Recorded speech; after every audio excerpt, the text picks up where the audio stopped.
this is the majority of my psychology students, plus a few extra friends who wanted to come hear you speak. So Cool. yeah, we're all so excited to talk with you. So, thank you. Yeah, my pleasure. Thanks for inviting me. So, you want to start us off, or So maybe we could talk a little bit about your experience during Survivor. So what seasons were you on? Like best memories, and then we can go in past that. Yeah. I mean, there's for me, there's so many things. So if, if you have specific questions, that works well too. So I was on the first season, the very first one, season 1, which was in Borneo. And then I was on, I think it was season 30, which was Cambodia. So I've done that twice. And I think that's it. I think 2 times is enough for me. So I read some of your questions, and I think one of them was sort of like, why did I do it? Sort of how did I hear about it? What sort of, I guess, prompted me to want to do it? Is that something you want me to maybe start off with? Yes. Yeah. Yeah. Okay. So like I said, I was on the very first one. So it really hadn't, it actually, I take that back. It actually had been done before. So the show was originally called Robinson Crusoe Island. And the show was created by a guy, Charlie, I'm blanking on his last name, but he's an English man who actually created the show, and it had run for 2 seasons on a Swiss television network. And I think they filmed on some island in Fiji before they brought it to America.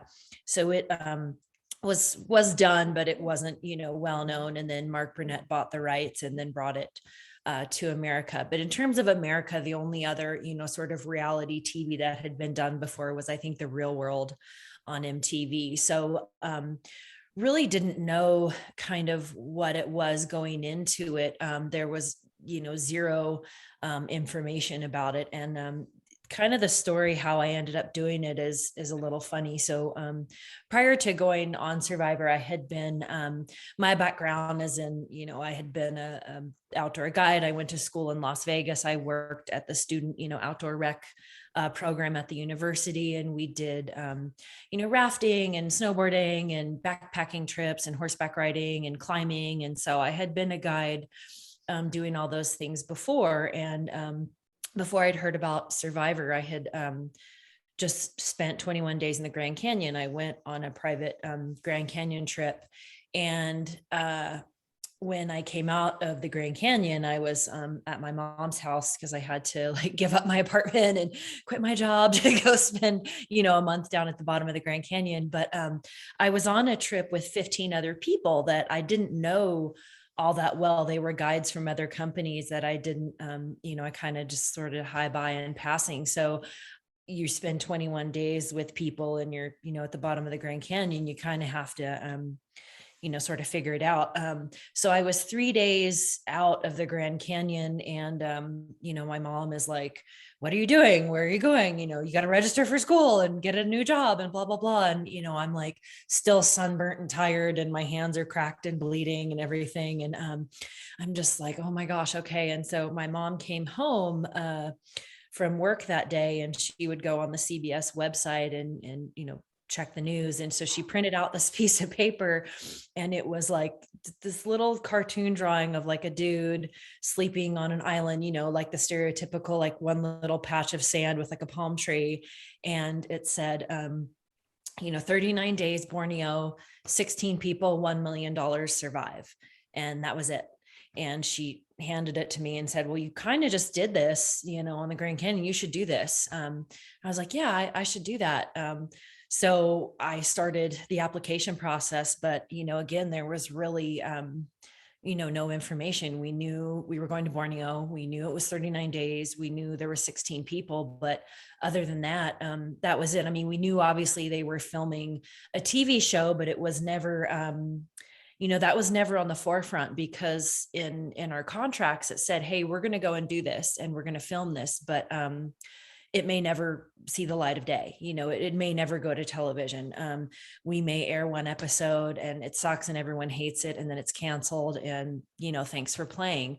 So however long you're there, you actually everyone gets a little bit of money depending on how long you stay. But the deal was, if all 13 episodes had to air in order for everybody to get anything, I think the first person off gets like $1,000 or something. So it was really just kind of a chance of like, okay, hey, we're going to go and do this. And you have to, they're not paying your rent. They're not, taking care of you while you're gone. Like, it's all on you, to kind of handle your life at home while you go. So that was sort of the big chance. So like I said, it wasn't ever like, oh, I'm going to go be on TV and, I want to go be famous or whatever. It was like, oh, wow, I want to see if I can, really do this. Like I said, I had the guiding experience, I had the survival experience, but, I always had my tent, my sleeping bag, and my water filter and my little backpack meals. So this was, nothing. And we knew, we were going to have to go and do this. We knew we didn't know we were going to be split into teams. The only information they gave us in terms of like how the game was going to be played was that every 3 days you vote someone off. But we didn't get any information of like, we were going to have to do these challenges, or we were going to split up into teams and, all of that. So none of that was anything, we had any pre-existing knowledge of. So I think, kind of leading into one of your next questions was like, what did you know about it? How did you prepare?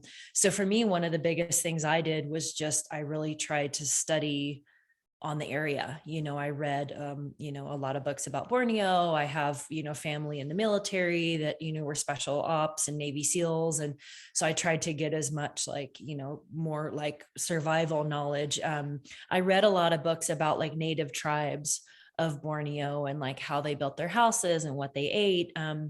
But sort of the daunting thing that everywhere I read was, this is like a direct quote: Borneo is the most inhospitable jungle in the world with the biggest canopy and the ratio of the most, deadliest, like snakes, spiders, poisonous plants, like everything will kill you there. And nothing grows because the jungle is so big. No light gets in, there's no fresh fruit, there's no anything.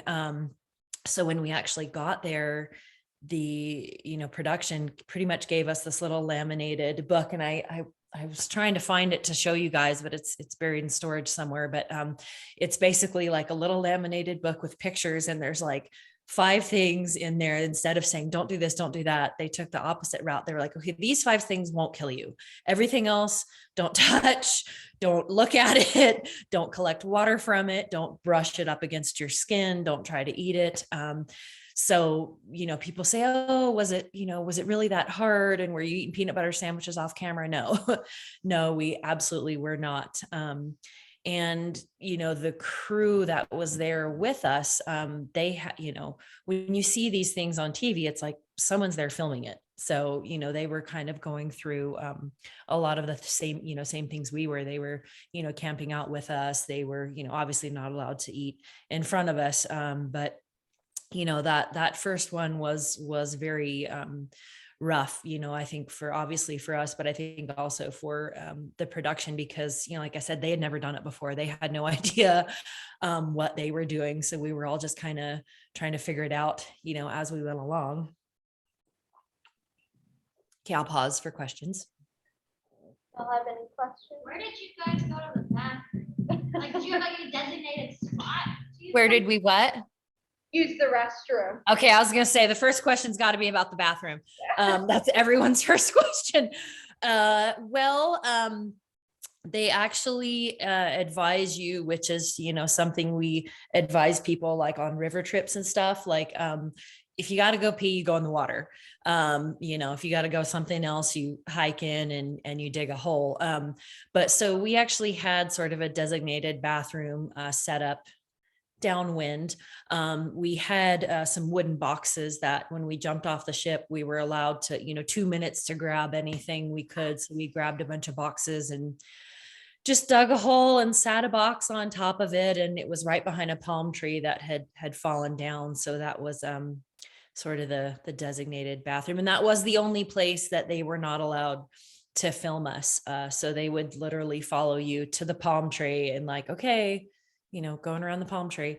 So yeah, that was the bathroom. And then, I think every 5 or 6 days we buried it and moved it and fun stuff.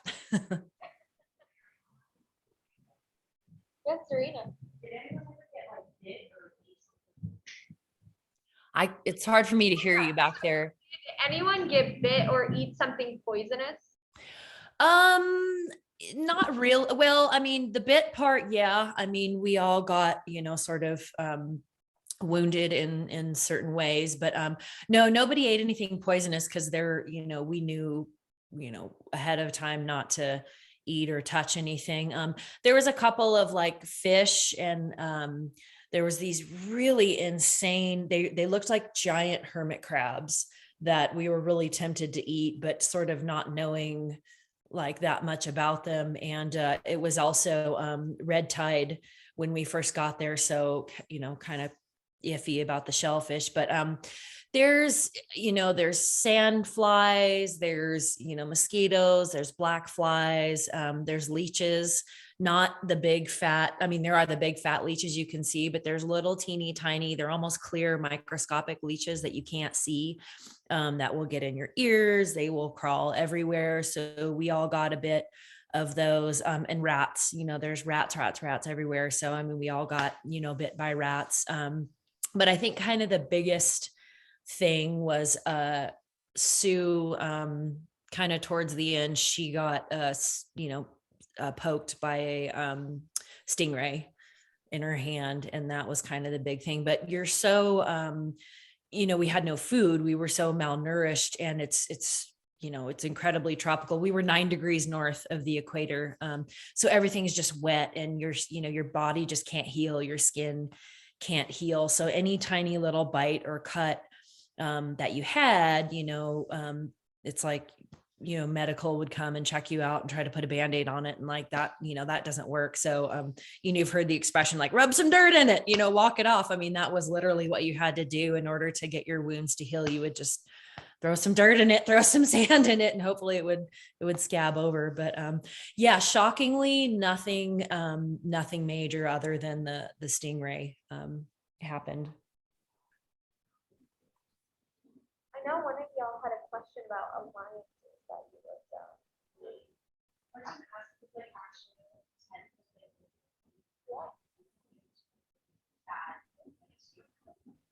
She's asking if it's actually as intense and dramatic as it seems on television, or does the editing add to that? Well, fun fact. So I've never watched any of the shows. None of them, not the ones I was on, none of them. But as far as I know, for me and my experience, Borneo was very intense. And of course, they're trying to make a TV show and there are editing, but you can't, you can't edit something that's not there. So, like I said, it certainly was very intense. And I think, at times, sometimes they might even sort of downplay stuff because of, sort of the danger and the severity of things.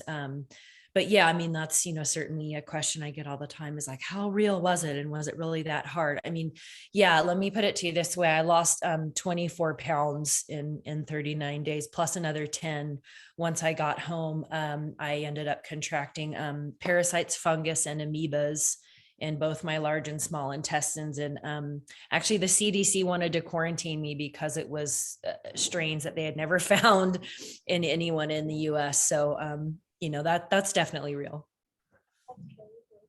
I know there was a question someone wrote down of how do you form alliances, and were they easy to trust, or were there a lot of trust issues when it came to those? Yeah, well, I mean, I think ultimately you can't trust anybody. I mean, everyone's, you're out to do what you're there to do. You know, for us on that first one, you know, for me anyway, you know, like I said, I mean, now like everyone knows what you need to do. Everyone knows the plan. Okay, you need to form an alliance. I mean, that's just kind of, you know, basically how it works. So I think from season 2 on, everyone sort of had the formula of like, this is what you need to do to get further. But, you know, again, that first one, you know, we didn't know what it was going to be like. We didn't know how we were going to be divided. So there was no sort of pre-existing thought of like, okay, this is what we need to do. But, you know, as time went on, you kind of got, figured out, because we were told, okay, you're going to be split, teams of 2, and then every 3 days you're going to have the competition, and then you're going to go vote someone off. And I think most of us were sort of under the impression that like, oh, okay, it's like, it's going to be so hard that it'll just sort of be obvious who should be voted off, and maybe people will even just volunteer or get injured or so. Just kind of figuring it would sort of work itself out. And the games and the competitions, I mean, that's such a small part of your time there. Most of your time is spent, actually, trying to survive, with your tribe and make camp and get firewood and find food and, have shelter and not like blow away from a hurricane. And so it's more of, obviously, if someone performs well in a challenge, great, they're strong, they can swim, they can hold their breath, awesome, let's keep them around to win challenges. But who's, contributing back in camp, who's laying in a hammock all day versus who's going out looking for coconuts and getting firewood. And so, for the 4 of us initially, it was, myself, Richard, Rudy, and Sue, like we were the backbone of our tribe. We were the ones, getting food and building shelter and, kind of holding it all together. Whereas, most of the other people were kind of like, la, la, la. So that was sort of how it came about for us, was like, okay, we know we're reliable, strong people. But also you have to figure too, the information we weren't given was like, oh, okay, after 20 days, you're going to merge with those people, and then it's every man for themselves. So that was something we didn't know. And, it's funny because I often joke, I was like, all those books about, Borneo and survival, that was all great, but like, I should have been reading psychology books, because, that's really, what it was about more than, and of course, as the days went on and you were so physically exhausted, like it couldn't be that physical anymore. It definitely got more mental. And then once we found out like, oh, okay, we're going to have to join with these other people that we were, competing against. Now we're all going to have to live together. And what do they have going on? And what do we have going on? And we don't know kind of what their vision is. And do we want to try to get together? Do you want to switch alliances? Now you have to compete all by yourself. You can't rely on, the strength of your team, or you really can't trust your alliance, because ultimately everyone's trying to get down to that final spot. So yeah, tricky stuff. But, now so in comparison, when I went back to Cambodia, I mean, we hadn't even set foot on the beach before it was like, we landed on the beach and I'm kind of standing there with like bamboo in my hands, like, all right, let's get a fire, let's build a shelter. And like, everyone's off in the woods, like whispering and planning. And, it's like, oh, okay, that's how it's going right now. And you can't, the first season, it was like, all right, you need some alone time. I'm going to go fishing. I'm going to go get firewood. I'm going to go walk off by yourself. And second time around, it's like, you better not step out of the group or you're going to be 5 steps behind and what's going on. And, you want to be strong for your team as a group, because obviously if you're contributing and you're winning challenges, they want to keep you around. Right. But then that will turn around and bite you in the butt, because now you are strong when you're competing individually. Now, they want you out because now you're going to win. So it's, you have to really kind of sort of navigate it. And, for me, it was just like moment by moment, every day you really just had to kind of be flexible and, figure out what was going on. But, I mean, your mind is constantly constantly going, and you have no food. I mean, these are all things that obviously affect your physical, but definitely, I mean, no sleep, no comfort. You're covered in itchy bites. You barely have any water. We had to walk like 2 miles into the jungle to get water because you couldn't collect fresh water anywhere. So all those, just those environmental factors, no sleep, there's rain and hurricanes and, monitor lizards and pit vipers cruising through camp at night. So all these things are designed to keep you on edge. But, I will say in terms of production, they're trying to make a TV show, right? Obviously. So they want to keep it interesting. And, I know at times they would say, okay, you're going to have a challenge today. And, hi. And they wouldn't tell you what time it was happening, but it's happening today. So you have to stay around, because if they showed up to get you and you weren't there, you would forfeit, and then you could potentially get booted. So you're okay. You come in. So you'd wait around and you're kind of like, okay, do we stoke the fire up? Do we not?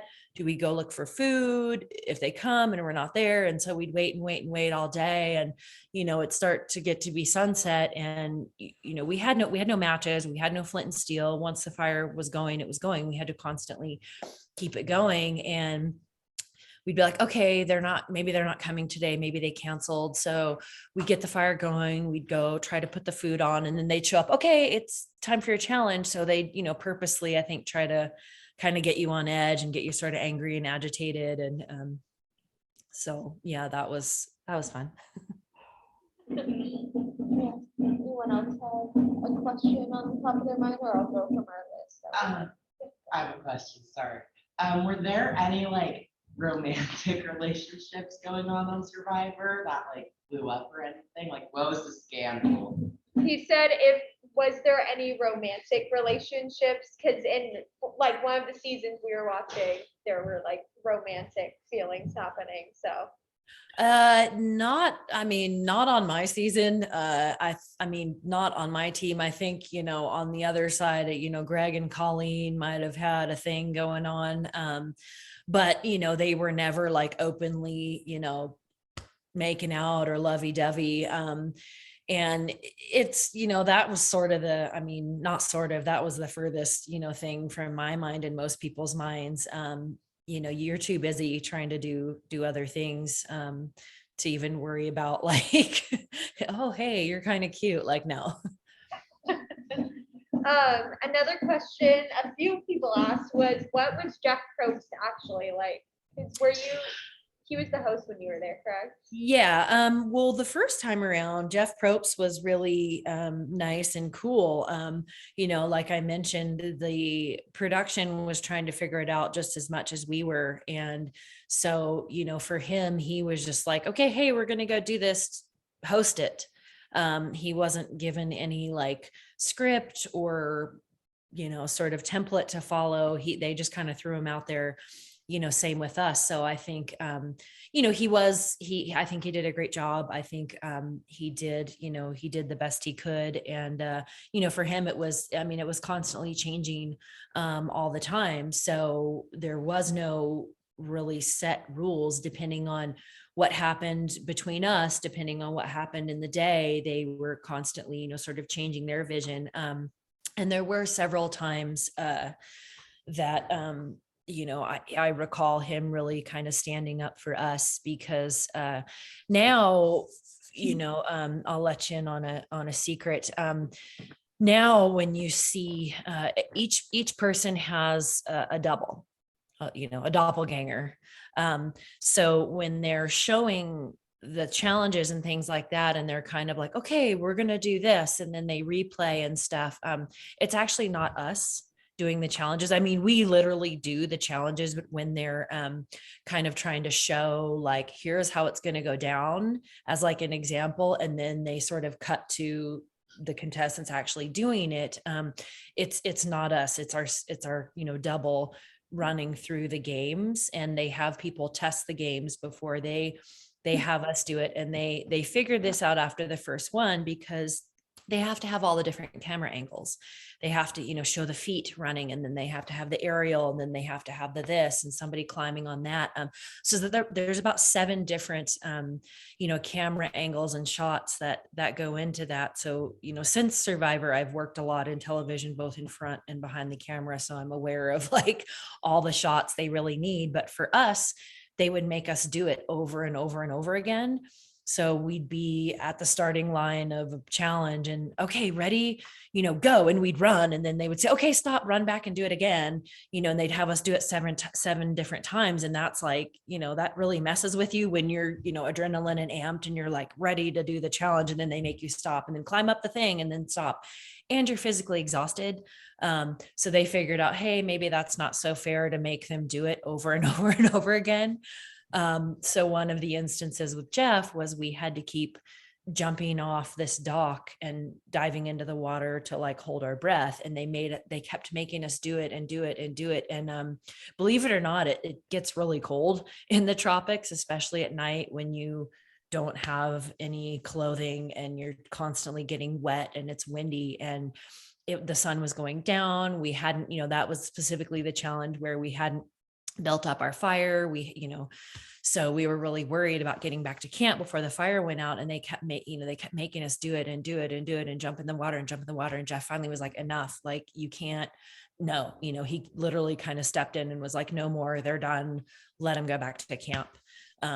So that, I always remember that as like, thanks, Jeff. Interesting.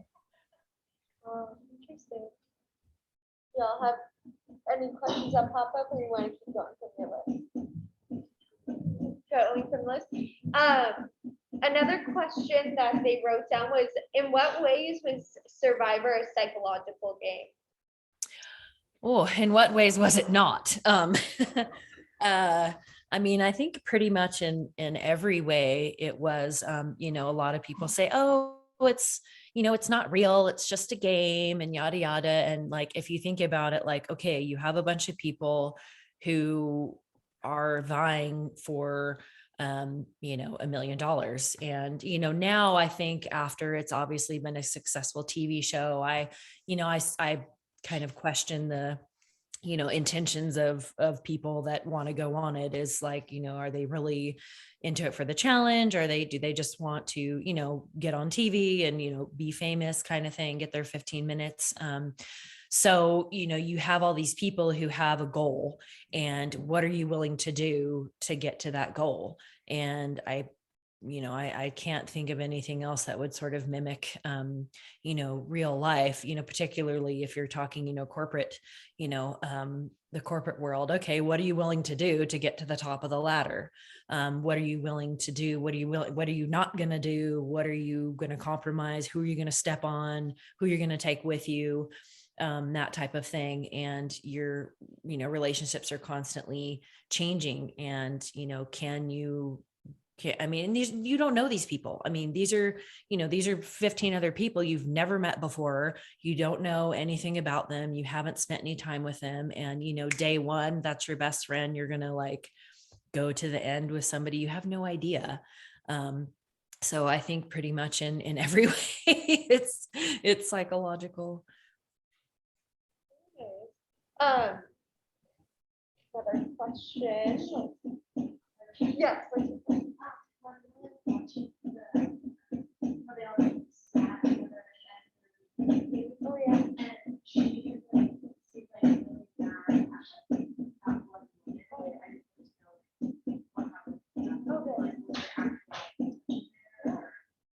Perfect.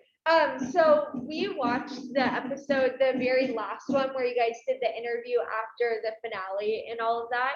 And Bethany is wondering, what was the tension between you and Sue, and were you able to work through that afterwards? Obviously that wasn't, a fun experience, to have. And, sort of the backstory with Sue and I was when we first arrived, we got along really well. I really respected her work ethic. I respected her, just sort of kind of, as this like, strong woman. And, she really was a very strong, woman. And so we kind of, bonded in that way for a long time. And then as it progressed, I really just, and we all did, it wasn't just me, we all just kind of saw what sort of a slime ball, Richard was. And, she and I had kind of like, yeah, me and you, girl power kind of thing. And, the fact that she really kind of fed into, Richard and, kind of wanted to do whatever Richard wanted to do. I was like, hey, we need to stand up to this guy. And, I don't really want to play with him anymore. And, of course she went and told him right then. And I, so I had confided into her my true feelings, and she immediately went and told him. And that was the moment when they're like, okay, she's out. We got to get her out. So, she had told me like, I'm not going to let you get to the end. And so when I had all the power, I was like, well, she told me she's not going to let me, I'm not going to let her. No. So, at that point she was kind of reverting back to like, oh, remember you said me and you, I was like, well, it's kind of changed since then. So, I voted her out, and she was very angry. She was very upset about that. And, hence, the awesome speech. But, just at that moment, hearing that speech, for me, that was a huge, moment in my life, just in terms of, my own, kind of personal growth. I mean, the person I was when I went on that island, if someone would have said that to me and all of that, I probably would have stood up and punched you in the face.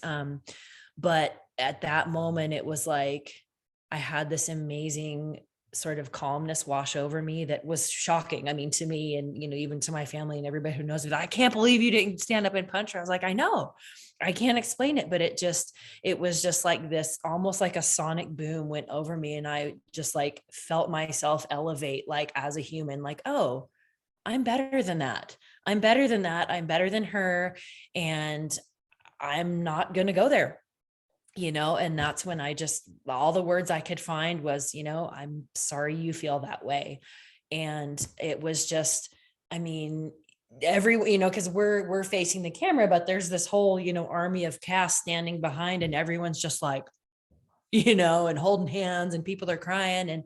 And I think for her, I think, she wanted the banter, she wanted to engage, and I just, I wouldn't engage. And I think that, almost like, was more than if I had engaged. And, she really kind of hung herself. I mean, she really made herself look terrible, as a human, and, in front of 52 million people. So it was really funny, because after that, there was this huge outpouring of people who were, A, angry I didn't win, and B, angry that, she said those things, and C, that, CBS would air such a thing. How could they let somebody? It's like, well, that's the point, but, since then, I mean, gosh, she sent me so many cards and letters and, gift packages. Like, gosh, one time she sent me this package of like beads, all these like really expensive, like Italian glass beads, and all this stuff for jewelry making. And, every time I would see her, she would break down and cry and tell me, how sorry she was. And, like I said, I was just like, that's on you. That's not on me. And, I mean, I'm not like gonna invite her over for Thanksgiving, but, I just was like, yeah, we're done. It's over. Like, move on. And, I think I saw her, gosh, maybe 10 years ago or something at some reunion, and same, she just broke down and cried and was like, oh, I'm so sorry. And And, so yeah, it's totally fine. I think, I hope she's well. I hope she's doing well. But, yeah, between her and Richard, like nobody, they were the villains. Nobody really wanted to know about them or hear from them, or, whatever. So sometimes you just got to let them be who they are, and let them tie their own noose. Absolutely. Well, thank you so much. Our class period is just about to end, but Okay. we are so grateful that you took this opportunity to talk to us. We do Survivor every single week in class, so we watch the show, we play games every week. Cool. We're inspired by what you experience, so thank you for talking. You're welcome. Thanks for having me. All right. Good luck. Thank you. Bye. Thank you.